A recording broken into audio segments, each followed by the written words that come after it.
I only recognize one hockey miracle a long time ago. One is in the Perrier. French phenom Alex Sarr prepares to follow in Wemby's footsteps. We sit down with a top NBA draft prospect coming up next. A year ago, it was Wemby, but he is hardly the first French person to make a name for himself in the NBA. Rudy Gobert, Tony Parker, and those are just the first two that come to mind. Now, this year, with this year's NBA draft, there is another name we all need to know. Alexander Sarr. Not the first, not the last, but is definitely part of this French NBA takeover. Here's Marc Spears. Upstairs to Sarr. The scouts will love what they see there, and then the 7-footer put the ball on the floor and enabled Jordan Usher. And that's just so hard to guard. Watching the draft last year, it seemed like a long way to go for me when I was watching it last year. But I feel like I always had the same mentality, you know, like it's kind of like I always seen myself as like a number one guy, you know, like so I'm not really surprised with what's happening. What is happening is Alexander Sarr is a candidate for the #1 pick in the 2024 NBA draft by the Atlanta Hawks. The 7'1" forward averaged 9.4 points, 4.7 rebounds, and 1.5 blocks in 17 minutes per game for Perth against grown men in Australia. Sarr the spin and over the top of Magnay. That is nice. And if selected #1 after Victor Wembanyama last year, it will be the second year in a row that a Frenchman was the first pick. I think I bring a lot of versatility defensively and offensively, so I can fit a lot of different schemes. Alex Sarr with the jam.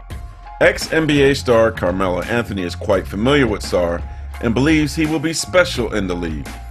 What Alex brings to the game, his skill set at that size, being able to put the ball on the floor, being able to protect the rim, being able to step out, knock a jump shot down, being able to defend, right? Those are all attributes that you need.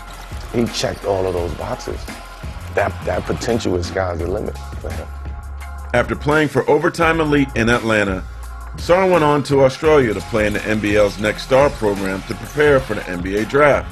But before the season started, his draft stock skyrocketed to a possible #1 pick after he excelled in 2 exhibition games against the G League Ignite in Las Vegas. Definitely after the 2 Ignite games, that's when like I say my status kind of changing as far as mock drafts and all of this.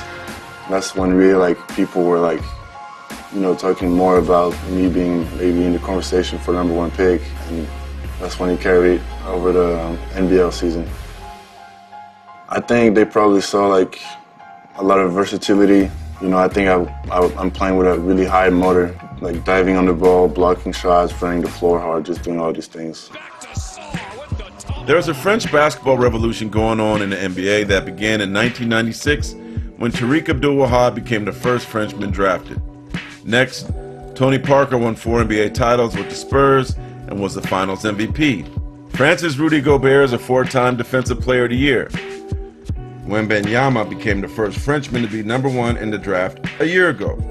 And now Sarr and Zachary Rizache are 2 Frenchmen being considered for the #1 pick. When I was really young, Tony Parker, just seeing like the rings and how successful he was in the NBA, you know, like he makes you dream of being that successful too. I think we have a lot of talent coming out of France. Every single guy that's coming out of France is like gifted, you know, physically gifted, and it just shows like the amount of potential we got over there. There is also an African, Afro-Caribbean, and African-American tie to these Frenchmen in the NBA as well. Parker's father is an African-American from Chicago. Gobert is from Guadeloupe. Wembanyama's father is Congolese. And the father of Alex Sarr and his brother Olivier, who plays for the Thunder, is from Senegal. We're really close to our origins. You know, like I go to Senegal almost every other summer when I'm not busy playing with the national team or something. Growing up, we used to go every year. And I think that's something that's really important for our whole family, you know, like where we're from, and just go back there, see my cousins, see my family there. It's really important for me, you know. Sarr believes he should be the #1 pick, and he hopes to be a part of French history. He is also quite familiar with life in Atlanta and the Hawks after playing for OTE there. But until his name is called, the latest French phenom isn't assuming anything. there's always some unknown, you know, as far as the draft. Like, you don't know what can happen, you know, you might change at the last minute. But I'm just trying to control what I can control. Obviously, I can't do anything about who picks me. All I can do is work hard, you know, like show my personality, just keep doing what I'm doing, and whatever happens, happens. I want to be the best in everything I do, and that's what being number one is.